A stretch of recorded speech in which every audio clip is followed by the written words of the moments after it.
Hello guys, আশা করি তোমরা সকলে ভালো আছো। তো আরাত্রিকার সঙ্গে তোমরা সকলে শুনতে থাকো এই মোটিভেশনাল ভিডিওটা, খুবই ইম্পর্টেন্ট, সকলে শুনো, সকলের জন্যই এটা।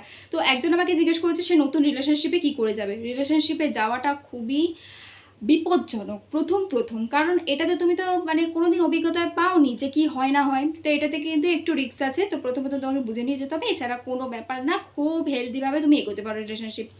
তুমি চাইলে, তুমি যদি এখন চাও যে তুমি রোজ ঝগড়া করবে, কিছু না কিছু একটা করবে, তাহলে রিলেশনশিপ গেল, তাহলে তো 6 মাসও টিকবে না।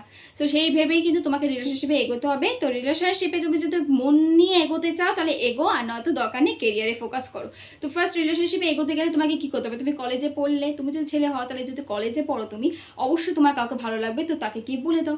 তুমি যদি এফবিতে কাউকে পছন্দ করো, অবশ্যই তার সাথে কি কথা বলো, মেসেঞ্জারে সুন্দর কথা বলবে, এমন কথা বলবে না যাতে সে ইরিটেট হয়ে যায়। কারণ মেয়েরা কিন্তু একটুতে হয়তো একটু খিটখিটে হয়ে যায়, অনেক সময় এরকম হয়, তাদের মুড সুইং করতে পারে। তো তার জন্য তোমাকে একটু বুঝে লিমিটেডভাবে কথা বলতে হবে। এইভাবে তোমার মনে কাউকে ভালো লাগলে অবশ্যই তাকে বলে দাও, চেপে রেখো না, তাহলে কোনোদিন রিলেশনশিপে যেতে পারবে না। এইটুকু করো, তুমি দেখবে রিলেশনশিপে চলেও গেছে এবং হেলদি রিলেশনশিপ তোমার এগোবে। যাকে ভালো লাগে অবশ্যই তাকে প্রপোজাল দিয়ে দাও, নয়তো তোমার মুখের সামনেতে অন্য কেউ নিয়ে চলে যাবে, তার চেয়ে বলে দাও।